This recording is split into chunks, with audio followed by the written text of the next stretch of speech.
Welcome to Story Mode, guys. Hi. Chris... Yeah, welcome to Date Night Story Mode. Date Night Story for Mode. Valentine's Day. Oh. It is actually Valentine's Day. I'm not trying to joke around this time. Son of a bitch. Welcome to Story Mode, where Chris is at least a little bit serious. Just a sliver. This week we're talking about Until Dawn, which Ben and Taylor recently played for our Date Night series. Well, I don't know. Success is a weirdly defined term. You lost 2 out of a potential, 7? I don't think that's too bad.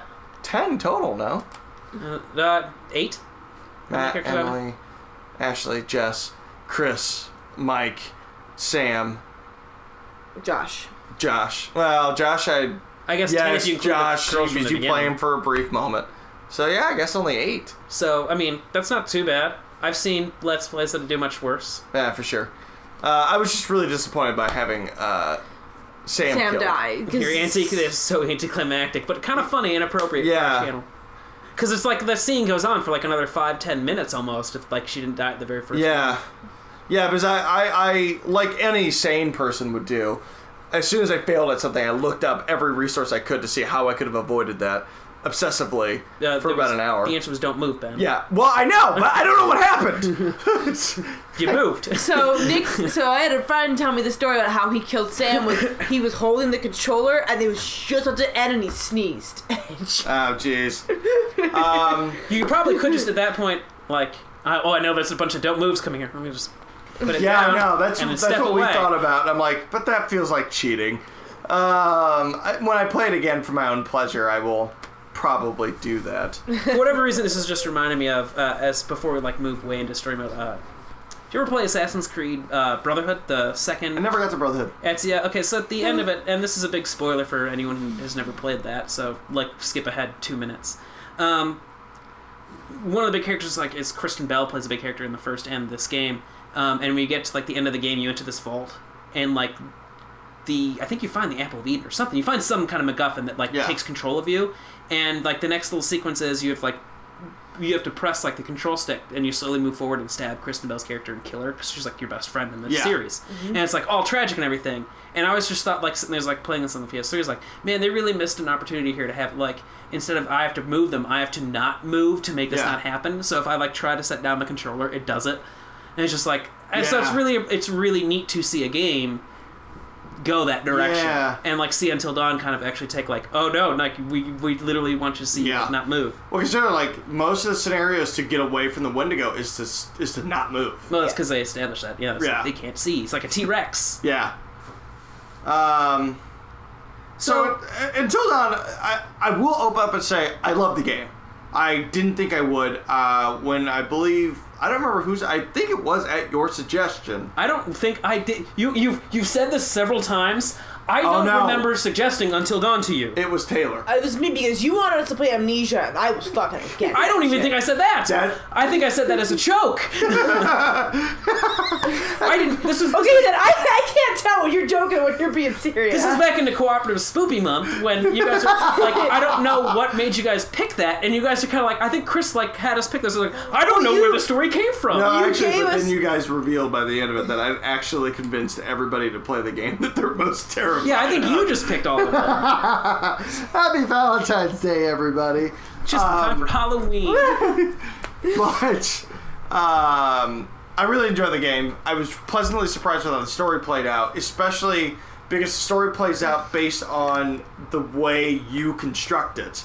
Which is why, Taylor, why would you pick clowns? Because the zombie wasn't that much better. I looked it up. It's not much better. I still find it funny that she didn't get, you're probably about one of the only people that, had that moment happen to them and not just immediately go, I know what this game's doing here. I think I did, but she just said, no clowns. You were so trusting of the game not to use, Ben knew, because, me and Ben were actively doing that for the entire Co-Operative Spoopy Month, taking people's fears and using it against them. And then the game decided to do that in front of you. The next game you play is Drowning Simulator, Ben. It's Driving Simulator? Drowning Simulator. No, you guys are playing, not doing it. You guys are playing Firewatch, and I guarantee you, you're going to... Or Game of Thrones. We're about to decide on that today. Okay. Well... Anyway, we love making about Until together. Dawn. But yeah, this crazy game. One of the things I really liked about Until Dawn was that it kind of had a gotcha. It was a slow and gradual gotcha moment, where we think it's this crazy killer in the woods, that this is going to be a stereotypical horror story, and then Wendigos. And one of the things I love is Wendigos are so underused that I was like, yes, Wendigos, because they're just such a terrifying creature, and it just, so cool. The game really does do a really good job of constructing and playing on playing on its own tropes, really, because it does a lot of camera shots where it shows the stranger, who we know later is not a bad guy at all. Yeah. But they show the stranger, and then you know that there's a psycho out there. So you start to wonder, are these two people the same person? Until you get further into the psycho where you actually see him and go, okay, this is probably not the same person. But they keep playing on your expectations in such a way that you're, at least me, in my experience, you're always guessing. Especially with the way they use camera angles even further in the game. You can watch the footage of us. There are times where the camera angle will be so weird that I'm in the back just going, no, something's gonna happen, or don't look through the hole, because a jump scare is about to happen. Oh man, that one jump scare though. And then the one jump scares that get you are the ones that you're not even prepared for. Yeah, I know. Like, I'm pretty sure the bear trap got you when they took off Mike's finger, and then the one where you walk through that door and the witch pops up. Yeah. I don't even understand what happened there. Oh god, that one still gets to me. I think about it and I'm like, that one really wrecked me. There was one where you had to stop playing at that moment. Yeah. Like, I think that's it, guys. I have to take a break here.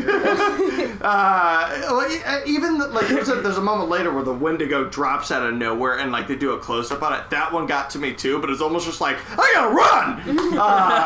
Like, fuck, this thing is real. It's right there. With its construction though, there is something that if you watch our first 3 episodes for sure, you'll hear me say often that I want these kids to die.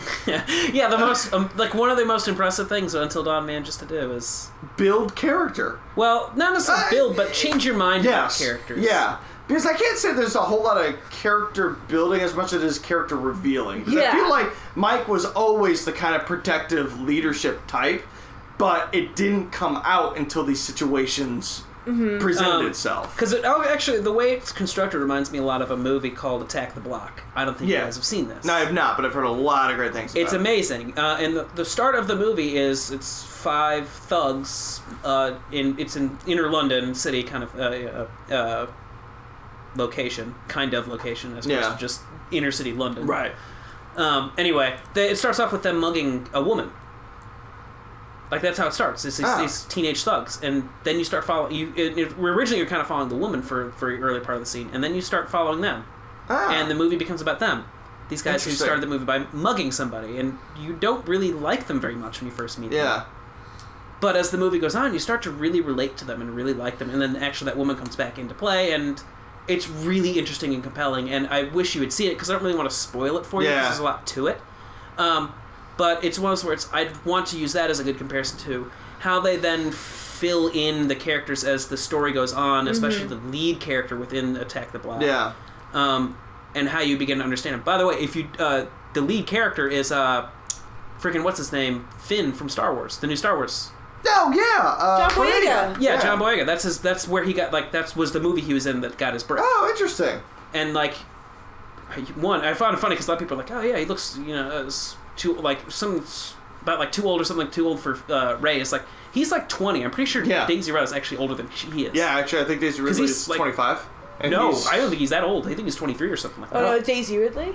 But Daisy Ridley, I think, is like 25, 26. Yeah, I think he's a young sweet Babu. Yeah. But yeah, so if you want to see a movie that also kind of does the same thing, but I think does a little bit stronger in a way that British crime drama. You get the 3-dimensional characters you start to relate to, as opposed to just characters you don't want to see die. Yeah.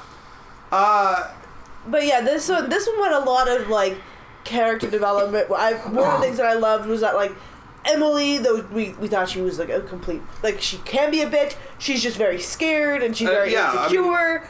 You learned a lot about Sam. You learned a lot about. I think the most I learned about was. Well, that's what I was going to say is Sam, because that's how I kind of want to construct this, what I wanted as the criticism is sort of, because, several characters can die at certain points, you can almost tell, when that might have been, because, Chris is, I think, the most obvious example, because after his, like, potential death scene, the rest of his story pretty much falls out of the thing. Is, like, there's this whole big thing about him and Ashley, and, like, you know, they have a crush on each other, and then they have their big moment, and then he goes out to find the Wendigo or whatever, and after that, he's just kind of there. Fades into the background. But he's not really a character anymore. Yeah. Because he's already passed, like, all of his death scenes, and it's sort of like they can't really write too much for him. Which is, yeah, no, that's fair. But then I find it interesting because Sam is the one character who, along with Mike, has to live to the end. Yeah. She died at I think the soonest possible moment she could possibly die in your playthrough, actually. Yeah.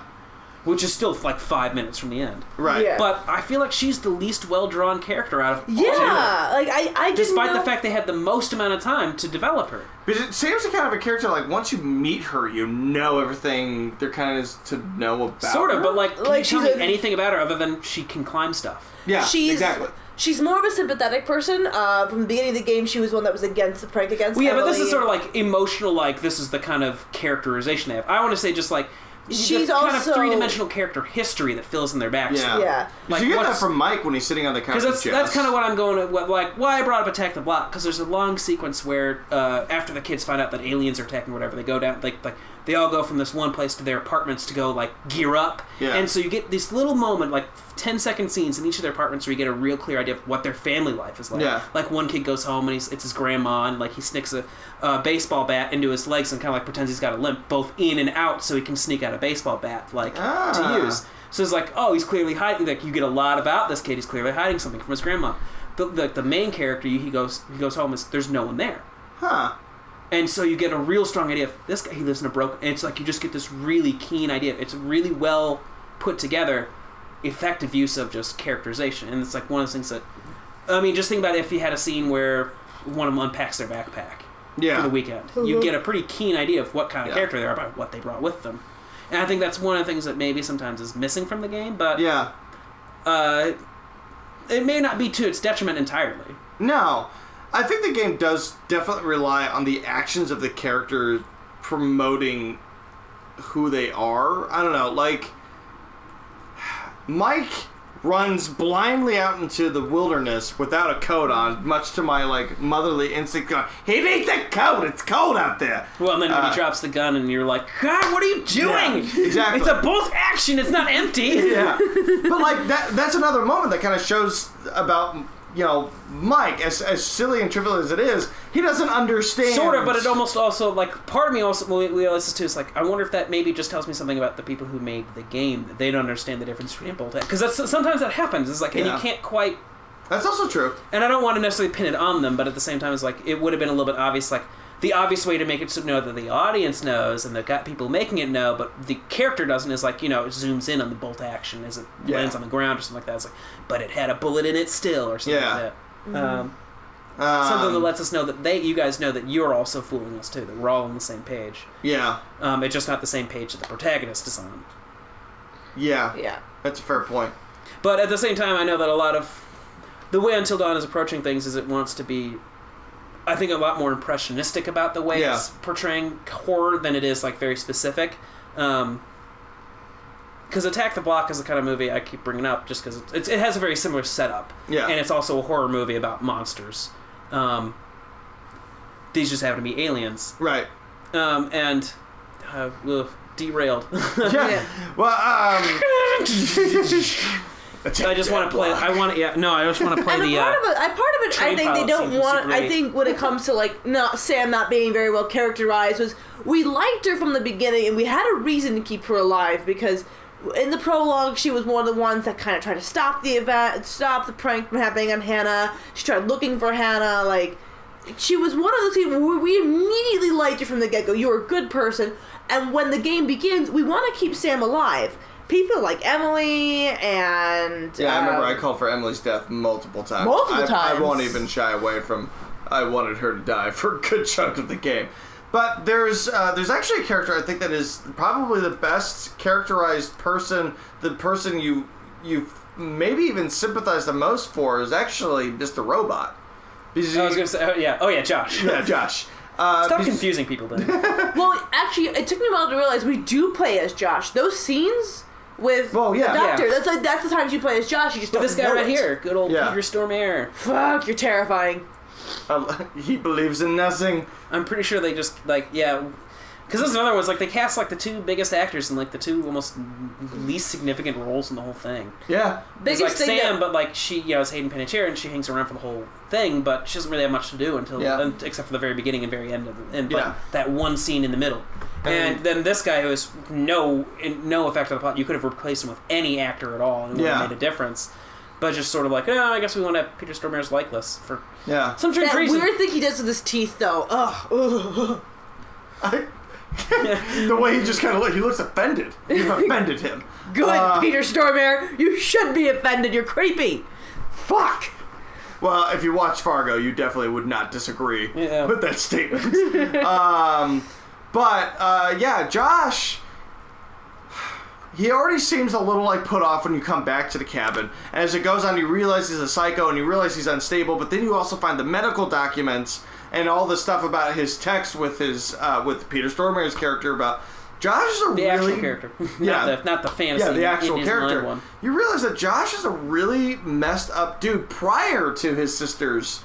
This game is mean to people with mental disabilities. Yeah. And then you get because I was thinking about it, it's like it almost kind of seems like they're being a little bit callous. Like I almost raise that as a critic, like a lot of things that kind of says like things that you maybe may not feel it in the game like characterization where they are, but this is actually like to me like a legitimate straight up criticism. I think they might be looking down a little bit too much on medical illness in this game. Yeah. Josh, mental illness. Outside of like the other characters being killed, if you think about it, if you make every other character live, Josh is the only one who still gets punished by the end. Even though like when you get to the hallucinations with the pig head and all that stuff, like that was a moment for me that I'm just like I can't like hate you. You are going through some seriously fucked up things. Yeah. You are a really troubled kid who just needs help.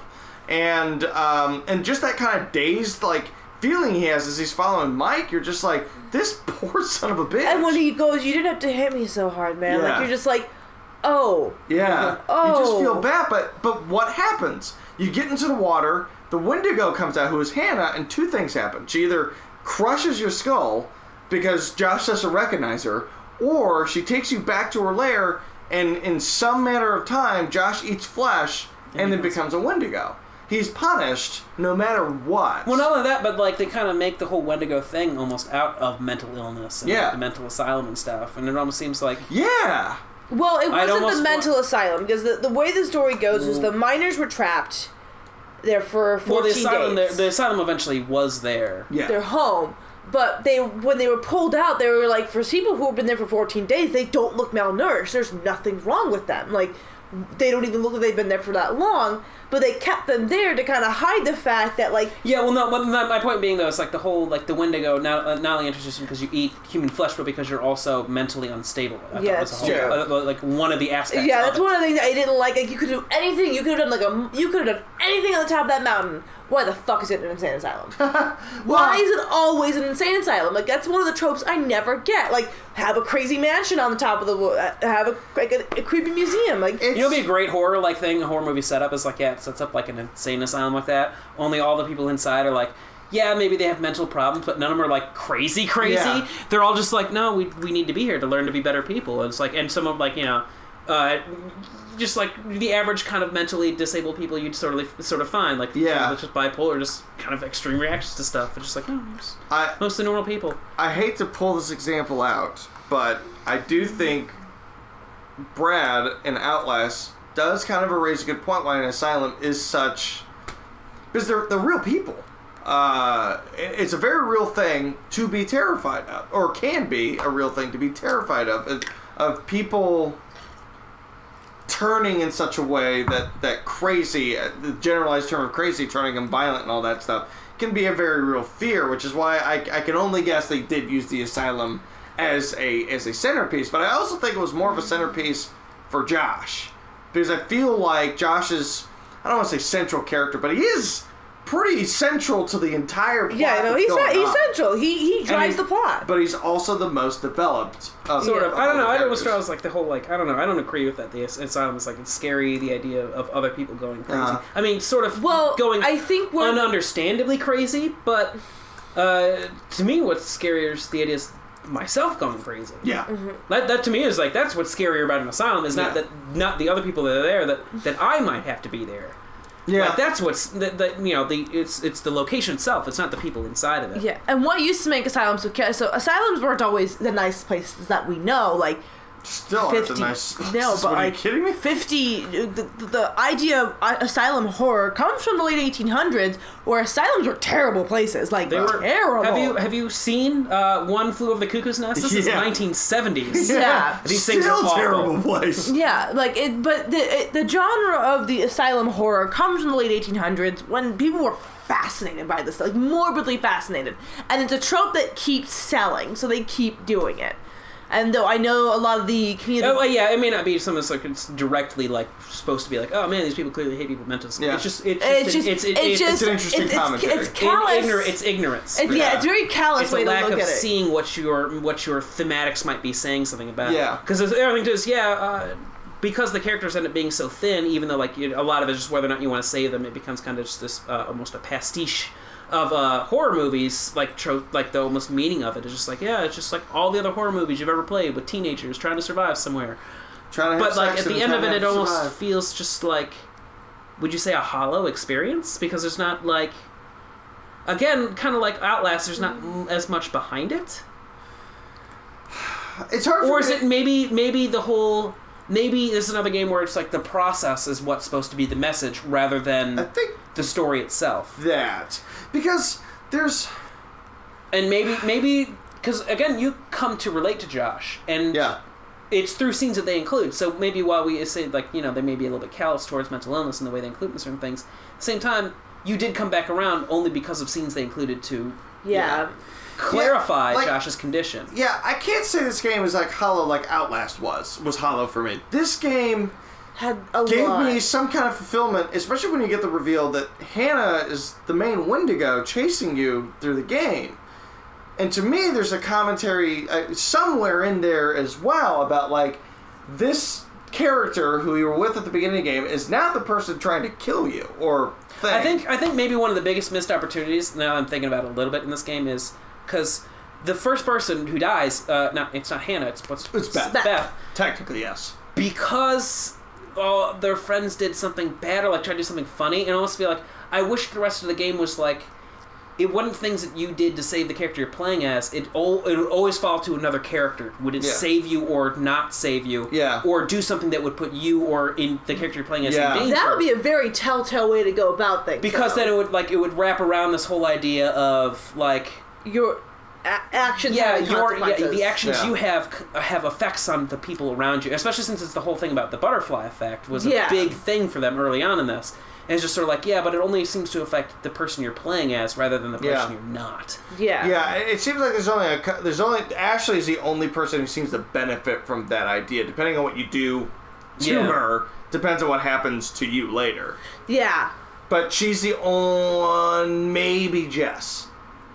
But that's, I don't want to say a stretch of the imagination, but that's kind of a stretch. That's also somebody I was very sad that didn't get more time, was Jess. Yeah, the moment you get her back, she's just running for the Wendigo, and I was kind of excited to have her back.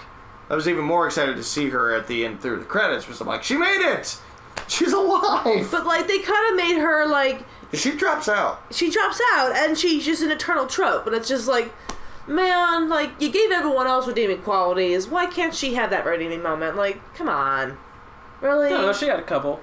Yeah. I do actually really enjoy it when she steps out of the cabin and is talking to her. We're just gonna have sex. This is actually pretty great. Like, I agree, but it's like at the same time she became the damsel, and that was just everyone else had to have hero moments. Like everyone else. Maybe it's a good thing that Ben did let Matt die then, because you'd be even more angry. Because then in her scene when she comes back, Matt pretty much helps save her again. Yeah. Like she doesn't save herself. Ugh. Yeah. Like that's actually what I kind of found endearing, is that like, she, in my playthrough, forced her way out. Yeah. She saved herself because Matt wasn't there. Yeah, because we even made the commentary, like, she has got to be hurting. Look how she's walking. Her ribs probably, a couple of them broken. And then the moment the Wendigo comes out, she's running. Like, she's acting and moving. Yeah. I guess I just would like to have seen more from her, but I understand that they had limitations with, like, they had to limit it with the game. It's the whole process, like, you can't just editing has to happen. I just would have taken, and this is just in a personal feel, I would have taken more Jess than Emily. Same. I'm pretty sure almost everyone will agree to that. Yeah, and one of the things that I really did like about this game, though, was how it presented itself to you. Like, when we were playing, like, having you nearby me when you were like, man, I don't like this angle, I started to pick up on, like, this is a weird angle, something can pop out, something can happen, and it started to, like, I started to notice the details that you, as a director, notice as well. Even then, I only noticed them because people have done them so many times. As an average audience member, I probably would have noticed the same thing, but I wouldn't have been able to formalize it into words. But I would have noticed something's not right on a visceral feeling by walking. See, for me, it wouldn't have mattered because I don't play horror games. I don't watch horror movies, so it wouldn't matter. Like it's all the same trope. You see it in any show ever. Anytime someone's spying on somebody, you'll get a shot of like kind of sliding out from behind something and then back behind it because it's like you're supposed to know implicitly within seconds of in the shot that this is someone else's point of view who's watching them. Someone's watching them. Like it's not those kind of things. It's DPs and directors and all that, they know, you know what you want when you put a shot like that, how to shoot it and how it has to fit in, so that even if you don't know what kind of language they're using in general, it's like you still get like, oh, something's there. Yeah. Something's watching. To relay the idea. And I also like this, the back, the while you're investigating what happened 50 years ago in the past, like you're starting, like that was one of my favorite parts of the game. It does have a couple great aha moments. Where that's one of my favorite parts of the game, is when you find these old documents and old things that is just like, this is all related. Yeah. And that was... I didn't feel like there was a thing that was just kind of thrown in there to really throw you off. Like my brother was just like, my brother kind of pointed out something about the deer. And I said, well, they were spooked by the Wendigo. That's why they had gathered in that one. If you look at Native American lore, when Wendigos are in a presence, the animals start acting out of character. It's also sort of, I don't know. I don't necessarily need an explanation for an animal to show up randomly in a movie. Is an animal shows up, it's like, that's kind of how it happens in real life. It's just the writer decided an animal's going to show up at this moment. Yeah. Fine. Like, there's nothing about, like, running into a bunch of deer in the woods to me. It's like, why did this happen? Why is this happening? It's just a bunch of deer in the woods. Sometimes this happens. Yeah. Have you never been out in just the wild? Like, you really don't run into that many at once, usually, but... It's definitely rare. It's happened to me once, and it scared the shit out of me. But I did not have an axe on me that time, so I was fine. Weren't you in a film shoot when that happened? Maybe is that why you killed the deer then? Because you had an axe on your hands, Tim, and you remembered your flashback to the time before? Again, I don't know what happened. I don't know what spirit of Satan possessed me to kill the deer. I have excuses, but that's all they are. Matt's dead! Your face just looks so blank in that moment. Like you just like completely phased out of existence yourself in your mind for about 20 seconds. Trust me, I know. I watched that scene over and over just to see if I could process what was going on in my brain. And I said, this is what the story mode really is about. Ben, why'd you kill the deer? No, and I look at it, I'm just like, it looks like... What we're really seeing is when, like, what's his name? Scott Bakula quantum leaps into someone's head. Yeah. For about 10 seconds, only to realize, oh crap, this is the wrong one. And then jumps back out. So that's why you have no recollection at all. But yeah, I mean, definitely when I strike the deer with the axe, something came over me. Anyway. And, But, so I guess, parting thoughts, though, if you guys leave it I want to see more from these developers that aren't a shitty rail shooter. Yes. If anybody knows that they made another Until Dawn game, it was called Rush of Blood, and it was a VR rail shooter, and apparently did not do that well because it just used a bunch of like jump scares from the game as you're going. Well, keep in mind this kind of game probably takes a little while to actually put together. For sure. Yeah, no, don't get me wrong, but like, I love the experience, even if there was not much of the story. I would love another experience like this, and I'm not a horror. I would love another game like this to play through, because it was. Like I said, the Wendigos being used, that was so cool to me. Like, fuck yeah, Wendigos. Like, I would love to see them do, like, either a vampire story, also, I think, vampire story, or, like, another monster story. Like, well, you guys definitely got to play, then, I guess, the Telltale Walking Dead games, because that's probably about the closest thing to this. Yeah. We're going to start doing a Telltale series, but I love the idea of that gotcha, like, it isn't this, it's actually this. And I actually got the idea that the stranger wasn't a bad guy when he reached his hand down for Beth. Yeah. Yeah. So I'm like, I don't think this guy's a bad guy. I think he's just like, get the fuck off my mountain. But in the last part I know, and this is not so much story related, but I keep looking over and seeing Peter Stormare's face. I'm like, that's Peter Stormare's face! Like, technologically, this game has done some pretty amazing stuff. It's a beautiful game. And all to help the narrative. And I really, really would love to see more, even if it's not this company, just in general moving forward, because I love experiences like this. I think video games should take more opportunities, not saying like all opportunities, but more opportunities to maybe experiment with stuff like this. Because this game is definitely an experimentation on style. I would feel style and it worked out. Yeah, really well. I really like it. It's fun to watch. It's too. fun to play. It's fun to watch. I would know. I've not played Until Dawn for a second. I've watched like 3 Let's Plays of it, including you guys. And yeah.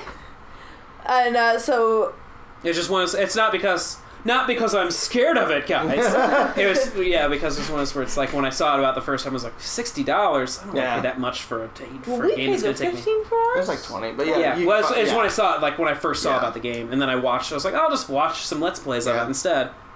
And that's one of the good things I like about this was like you can play this game and get a different game each time. Like it's. It'd be nice to see it have like some more. Like a game like this, if they manage to have like more permutations in it, like something like a BioWare game has, but even those have less now going on than they used to. Yeah, for sure. Although still an impressive amount of like, it'd be something worth to talk about whenever we get to like a Mass Effect 3 talk through. Is how impressively balls out that game is about actually like many of your choices mattering. Yeah. Like from the other games, it's like some people are like, oh, they don't matter at all, but like. There's only so many they can program into the game. Yeah. But like, there are a couple that are just like they really actually do make complete choices really matter in that game that like no other series has tried before or since. Yeah, and this is definitely a game where there are consequences to your actions, and there's something. But it's really just like life or death consequences. Oh, for sure. It's not like. Maybe this character ends up with this character or something like that. Like there aren't like some different nuances to how things can end up. It's just kind of a black or white. Well, the only thing I understand is, and maybe I'm wrong about this, but from what little I read, Emily and Mike start drifting towards Mike if Matt lives and their relationship really starts to go south. That's the only thing I know, though, because they tease it in the beginning of the game where Mike and Emily had a relationship and maybe they're still close. But as I understand, if Matt is kind of like pushes Emily off or is kind of a dick to her and lives, those two split apart and she starts to drift towards Mike. I don't think so, because no matter what, Mike points a gun at her. Oh, that is... No, unless if you don't get scratched. Oh, that's right, yeah, if you don't get scratched. I think you'd have to do that and not get scratched. Yeah. Maybe that would happen. Yeah. Still. Like, there's so many components to this game where it's that we don't even know because we've only played through it once. So, yeah, there are a few, like, small things in there. Yeah. And I really hope this developer puts out more content like this, because this was a wild ride from start to finish. It was fun, it was terrifying, and I really can't wait to see what they do next. I think you guys can, based on the video I've seen of you. No, we could definitely. I'm pretty sure you could wait. You'll want to play it, but I know you can wait based on your reactions. Yeah. Okay. Well, I mean, I'm just excited to see what else they can come up with, because, you know. Yeah. That's all. Don't worry. One of these days, you guys can we'll get Resident Evil 7 going on here. Yeah. I'll be playing it, and you guys can make fun of me for being terrified. I'll probably be scared right with you. You need to play it, because I've had friends who had to stop playing it because it was that intense for them. I'd have to try. I've never played a game that's like scary. Like, I've been scared of Resident Evil, but I stopped playing because I'm just not enjoying playing it. Yeah. The original one, not so much that it's just like, oh, I'm too scared to keep going. It's just more like, no, I'm not enjoying what I'm actually playing. Like, I don't find the reason to keep going in this. Well, but thanks for listening to us talk about Until Dawn and other stuff around Until Dawn about characterization and John Boyega. Yeah, he came up briefly. Thanks for listening to us. Thanks for watching our Until Dawn series. Hopefully you watched it before you jumped into this, or maybe you'll watch it after listening to this. And because I can't help but notice, it looks like Peter Stormare has reacted to everything we say. So thank you, Peter Stormare. He just is kind of on a general reaction loop. Yeah. But it's been so perfectly timed to a few things I've said, like... Until I edit it off. Yeah, right.